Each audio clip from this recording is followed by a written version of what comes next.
Hey, food friends, and welcome to the Food Founders Podcast. Whether you're looking to get on your very first store shelf or you're looking to grow your national or even international food brand, this podcast is going to teach you what it really takes to launch, grow, and scale a packaged food brand.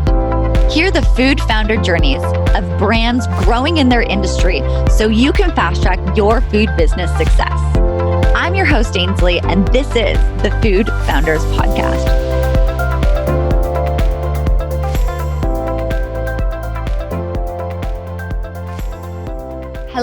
Hello, food friends, and welcome to the Food Founders Podcast. I'm your host, Ainsley, and today I am thrilled to have Renee Volchko, the founder of Super Salad Bar, on the show. Renee, welcome to the Food Founders Podcast. Hey, Ainsley, thank you. I am very, very honored to be here. I think you have a great product that is trying to do some really great stuff in the bar world and in the food world. For anyone who is not aware of Super Salad Bar, can you tell us a little bit about your story? Yeah. Well, just to give you a brief intro to the product, Super Salad Bar is essentially a salad. Whoever out there is listening, it's we've taken a salad, compacted it into a bar. We dehydrate the bar to give it some shelf stability, shelf life, so that you can take it with you, on the go salad, if you will. And we have plenty of more flavors to come, but we sort of did the launch or intro with a signature cinnamon flavor. That's such an interesting concept to have a salad kind of dehydrated. I'm sure a lot of people might be like, oh, what am I expecting here? But in reading some of your reviews, that is exactly it. People are like, hold on, salad bar, dehydrated. I don't know about this. But then they try it and they're like, oh my gosh, this is great. Yeah. Here's now the why. We rock climb, we hike, we bike ride, snowboard. We're kind of the jack of all trades people that just like to keep a mixture of activities in our life to sort of make sure that nothing is mundane, no day is boring. Nothing feels like this workout that you've done a million times. Everything is new. So it's much easier to stay active when things are fun.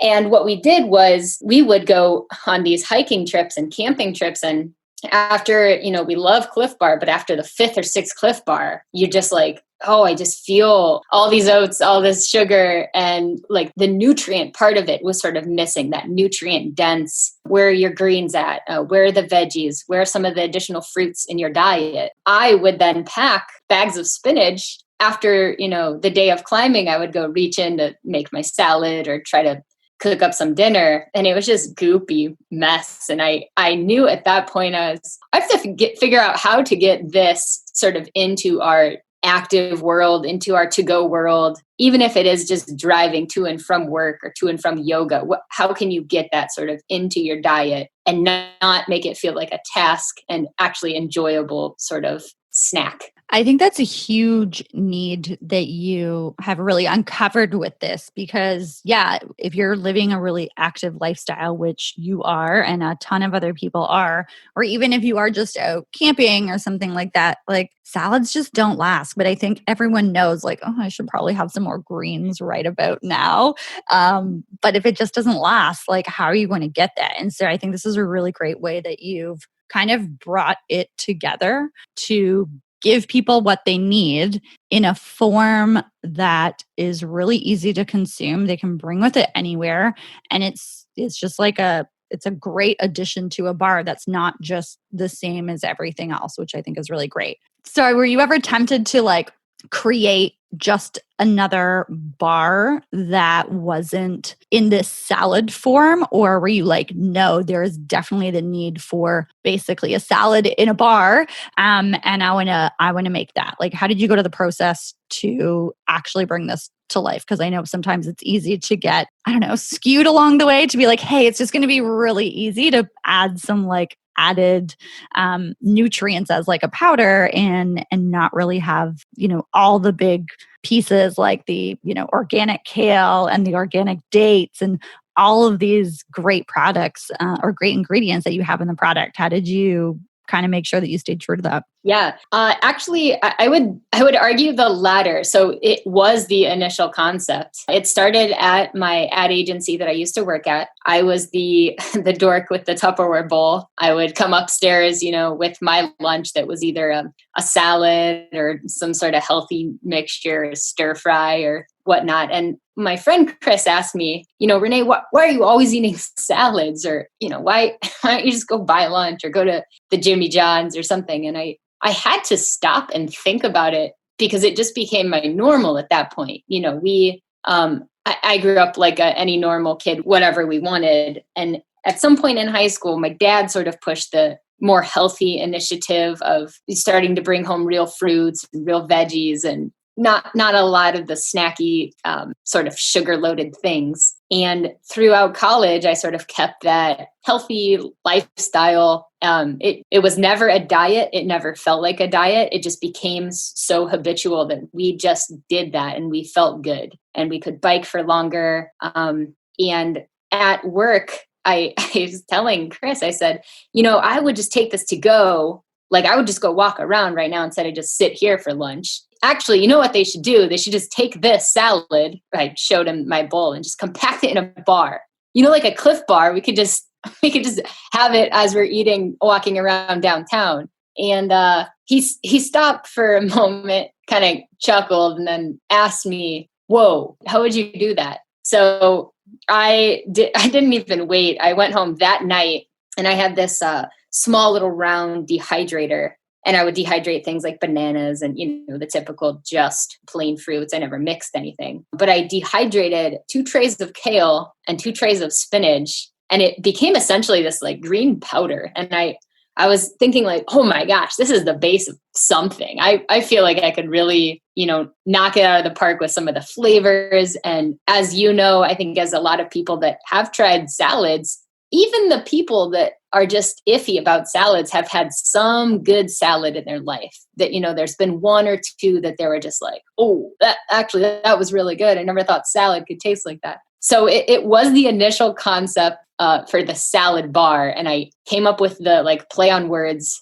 I thought it was funny, but it also was conceptual. And from that moment on, I went through so many prototypes, so many different flavors. My poor work crew at the ad agency, every lunch break, I would just bombard them with, "Ooh, try new prototype 103. I need you to give me feedback." But yeah, no, it was the initial concept. That is awesome. And thank you, Chris, for helping you question that, right?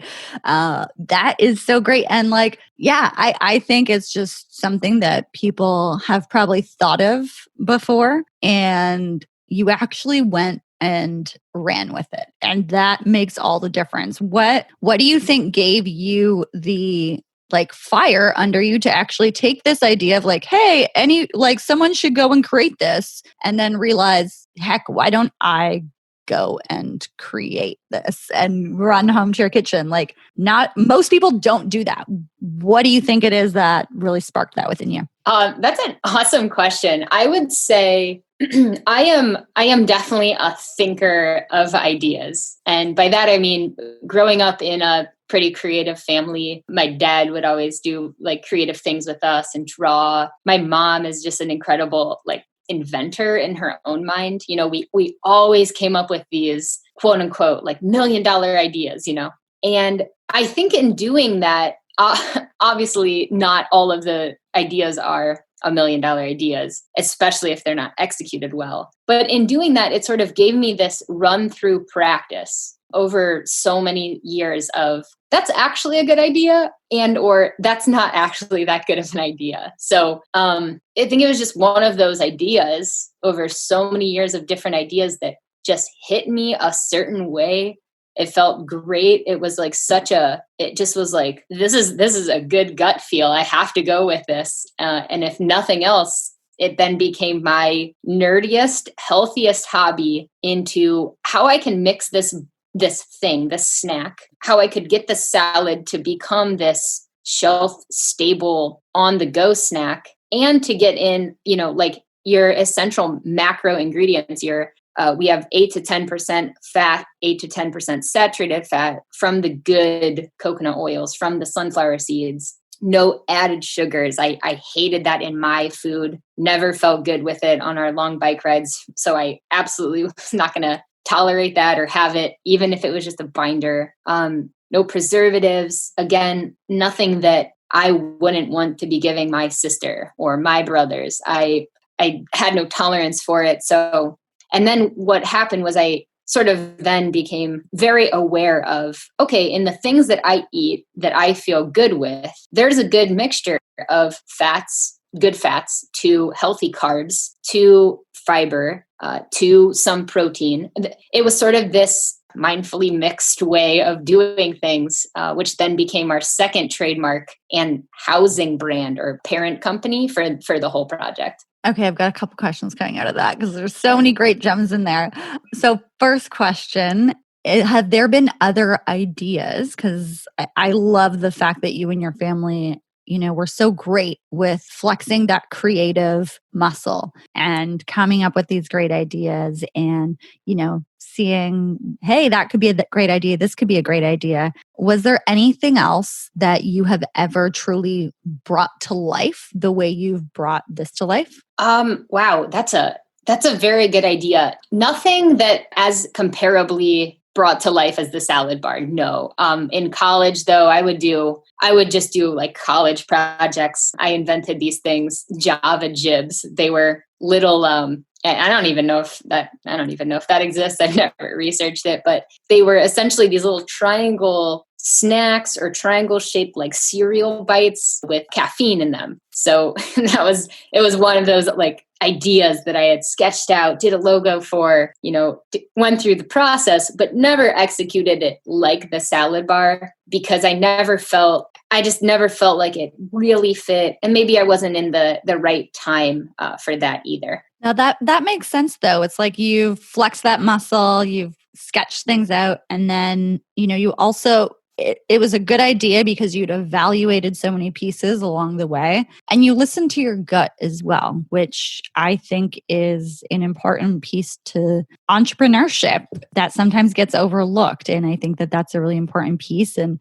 you're also able to strengthen those gut feelings and that intuition by going through the process over and over again. And you'd gone through that. So that had really helped you with this, I'm sure, to know like, yes, this is it. I'm going to go all in on it.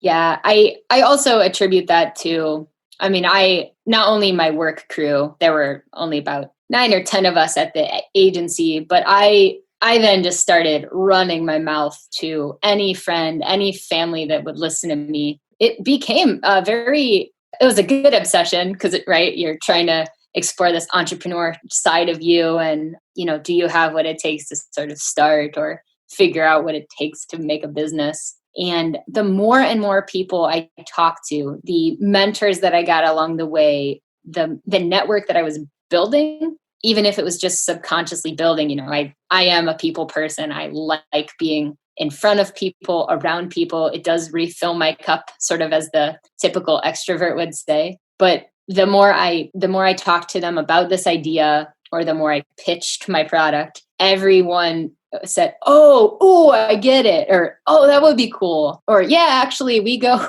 camping a lot and we eat a ton of Cliff Bars. I'd like something new in there. Yeah, I can totally resonate with this. As so many people have, I just did like a 5-week journey across Canada, working for, 3.5 days and then camping and driving for 3.5 days.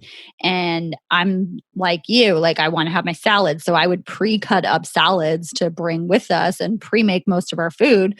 But it's kind of like, okay, we got to eat salad first day that we're at camp because otherwise it's just going to be bad, right? So this is a type of product that so many people, whether you are camping or whether you're just out and about, you get it immediately. And that's so key, is having a product that truly satisfies a need. And you really nailed that. One of the other questions that I had for you is, okay, you talk about the second trademark that you guys created is mindfully mixed. I think that's great and definitely stands for what you're talking about in terms of how you've created the product.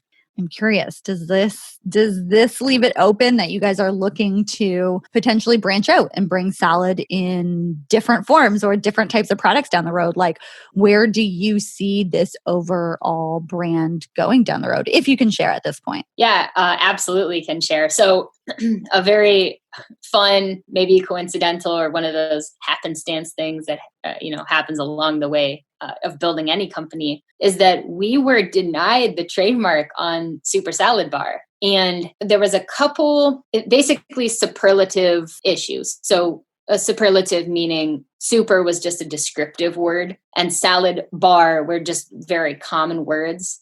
So we were having a hard time solidifying a trademark on that specific name, brand, et cetera. So my attorney at the time, and actually still my attorney, great people from Akron, Ohio, they advised me, they said, Renee, there's nothing you can patent. A recipe is a recipe. If someone wants to try to copy you, they're going to do it. And they add one little thing that's different and it's theirs. So he said, what I would really try to do if I were you, I would trademark something else. And I would then make sure that you guys kind of brand yourself in a space that someone or a group of people are then going to recognize you, and then you can kind of grow that brand. So very reluctantly, because I wanted this Super Salad Bar trademark, very reluctantly, I then said, okay, and kind of went through the process of like, well, what else can you name this thing? There was no real other name for this salad in a bar, right? That's just such a solid concept. And that's what I knew people would remember. Sort of gave it that brand strength, if you will. And I then started thinking of like, well, what is this? What does it mean to me? I did put a heck of a lot of thought into making this into this mixture of these ingredients. And Mindfully Mixed seemed that it just fit. It fit all sort of facets of my life as well. We do a ton of sports. We are mindfully mixed in who we hang out with. There are younger people. There are people our age. There are older people, all different race and gender and ethnicity. And, it became sort of this like, whoa, this is more than just mindfully mixing a dish for dinner. This was very much a part of me. So it fit. I went with that. We got the trademark pretty much right away and had to just keep renewing our application for Super Salad Bar. And about 2.5 years later, we then got the go ahead on Super Salad Bar. So it was one of those patience testers, but also a very interesting way for me to then think bigger scale, meaning we definitely have more flavors of salad bar coming out. Some have been already through 80 or 90 prototypes, different test trials and things for a strawberry summer salad. And we have a sweet and spicy, sort of like a heat mesquite sort of flavor of a bar. So we're going to test some sweet, test some savory, test some different flavors. And then, we do have ideas I can't quite talk about now, but for just completely different lines with under the same umbrella. It was kind of a blessing in a way that happened. Like, I'm with you. Super Salad Bar, amazing name. Clearly descriptive of what you guys are, very ownable. But it's like you landed on something fantastic that stands for so much more than the product itself with Mindfully Mixed, which will allow you to easily extend that brand into other products. It stands for like who you are as founders and what you really, want to represent in the world as well, which is really, really great. And like, I feel like that definitely comes across in your packaging, which we were talking about before we hit record, and the fact that like you've designed this, which is awesome. And I definitely get this mindfully mixed piece in terms of all the different creative and outdoorsy ways that people can enjoy this product, and not only enjoy the product, but like be active. And I think that's really great. Like, your packaging has like mountains and then camping and skateboarding, like all these different things. I imagine you had so much fun designing this. I did. I think I was telling you before we started as well, being your own designer is definitely this double-edged sword. You're very sure you're going to get what you want. You just have no idea how long it's going to take you. and being your own best and worst critic is, you gotta keep going. You have to push the one more version. And we've had other versions of the packaging before, but this one I think really does embrace more of my feel, more of maybe just my style, but my personality, but also what I wanted to convey to the audience or whoever does grab this. It's not for just it's not for just kids, right? It can be, but it doesn't have to be. And it's not for just like the teenagers or, anyone can hold this package in their hand and not feel silly or not feel like it's, geared to a certain gender. It's very open. It is inclusive.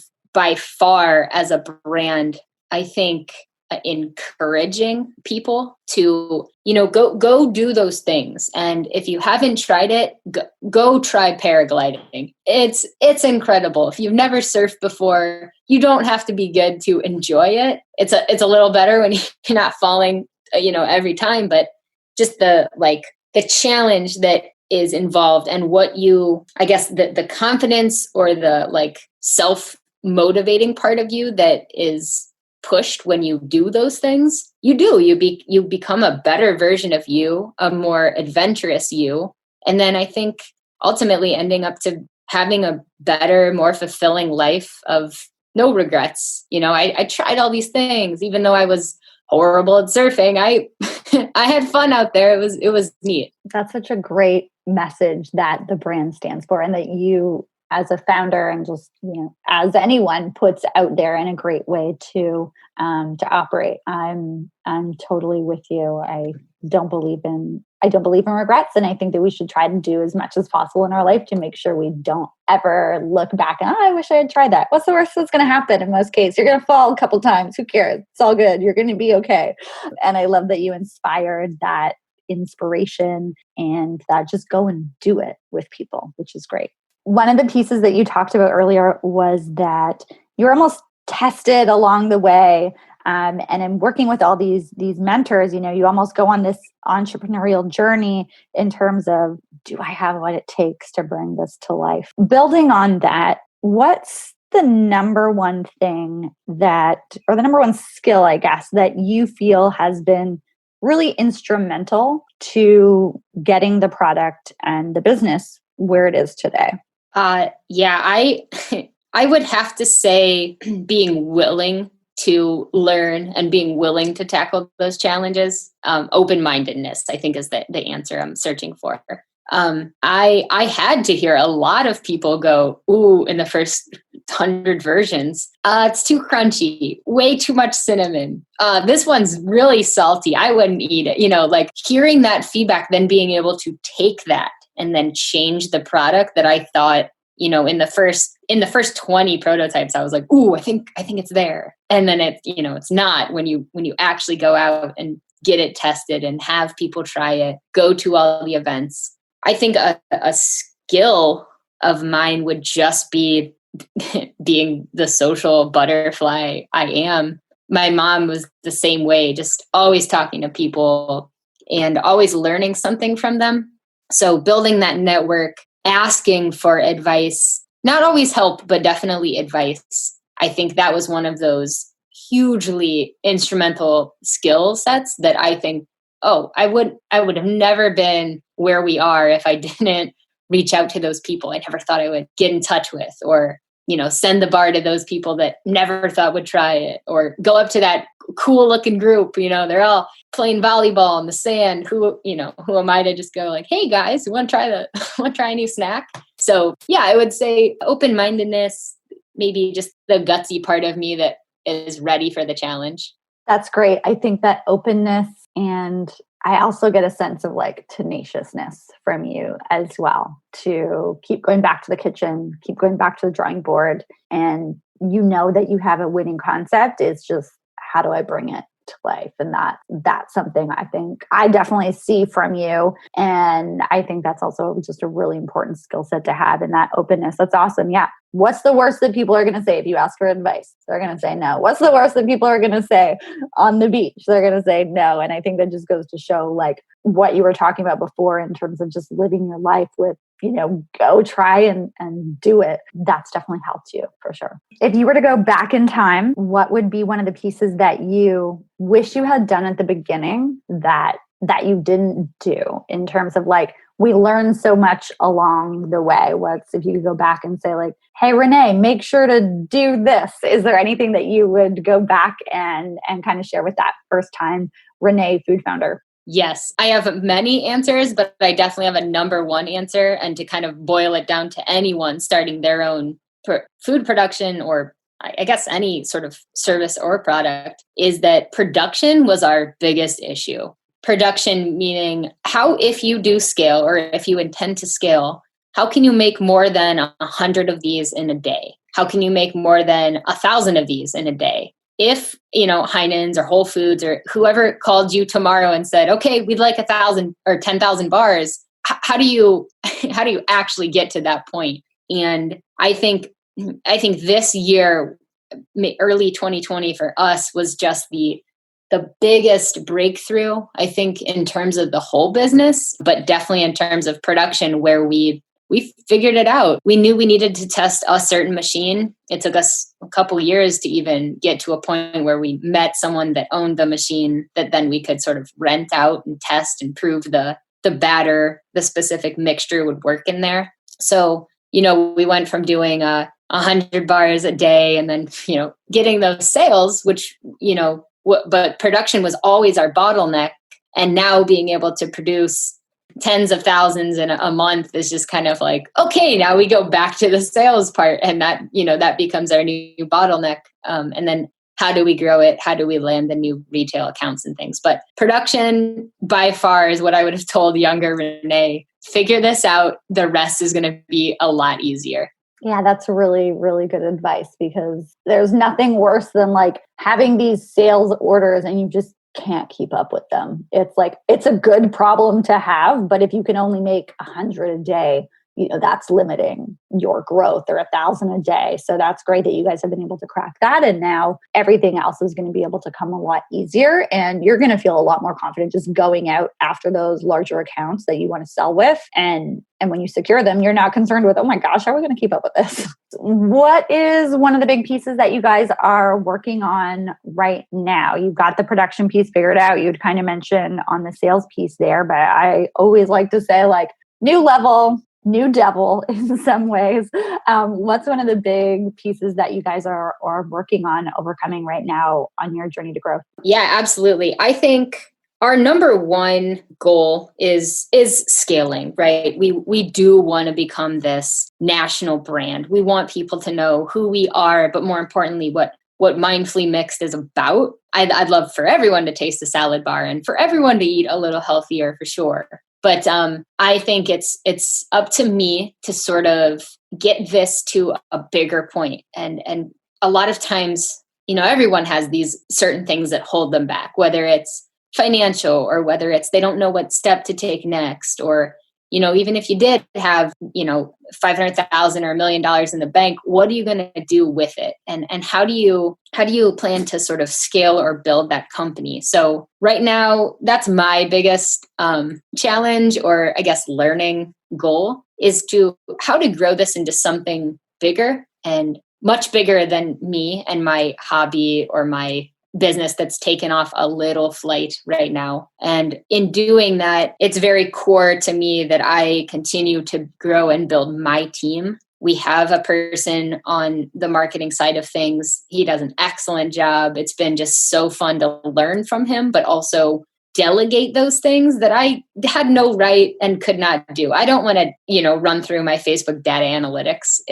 That is his skill set, and he likes to do it. So we have a couple, freelance sort of right out of college friends of mine, but also people that I've sort of brought on the team as a very valuable asset. And I know that they can help spread this message, because I feel like it's also a message that they would do even if it wasn't me or my brand. It's sort of that like similarly shared feeling to like get out there in the world. That's great. Having those team members that are aligned to the purpose that you're on makes such a huge, huge difference, and can really help grow the business a lot further, faster, for sure. anything else that you want to leave any other food founders with, maybe someone just starting out their journey or someone who's on the same journey? Any last piece of advice for anyone? Yeah, I think just, be tenacious enough that you don't just give up on your on your idea. If it's something that is fulfilling a hole in the market and you clearly see, okay, there's not something exactly like this. And if it's, sort of scratching your own itch, that is something you need, chances are there's other people out there that are also looking for this thing, whether it be nut free or autoimmune disease friendly, or, anything that's so hyper specific, because there's a huge category of the market right now that different people need these products, and they will find you, and then they will become your best reorderers that give you the best feedback. And then you just find more of them out there. There's so many people out there looking for new things. So just stay tenacious enough, but also open-minded enough to know when you have to change it a little or modify it a little, meaning switching the flavors or trying new things or just gaining people's feedback. That's the biggest, whether it be taste testing or anything, but the people's feedback was the biggest push and stepping stones for us to follow into getting a product out there that people actually liked. Awesome advice for everyone, Renee. Where can people find you right now? I'm sure a lot of people listening right now are like, oh my gosh, Super Salad Bar, I want to try this. Where can people find you? Yeah, absolutely. Supersaladbar.com. We try to keep things very simple. The website was launched, or I guess relaunched, the beginning of this year. So there are plenty of things that we need to do or include on the website. But the fact that the product is there, how to buy it. We're offering free shipping up until the holidays. So if you do go to supersaladbar.com and you do want to try this thing, you can do a welcome 10 is 10% off your order, and you receive free shipping on that order. So welcome 10 at supersaladbar.com. And we have 5 packs if you just want to try a trial pack. We have 10 packs. Our best sort of VIP customers keep ordering the 20 packs. And we will, in the future, have new flavors and different things for you to try. Awesome. Renee, thank you so much for sharing your journey. It's been a really great journey that you've been on and lots of learning along the way. So thank you so much for sharing all of this with all the other food founders out there. Thank you so much for sharing. And seriously, thanks for bringing this product to the market. This is something that I do think a lot of people have been like, I wish someone would just do this. And you did it. So thank you for that. Thank you. I appreciate being on here. And I will continue to follow your blog and your info and webinars as well. They've been really helpful for us so far. Awesome. Glad that can help you. Thanks, Renee. Have a good one and keep on putting out that great message of everything that you guys are doing over there. Thank you, Ainsley. You as well.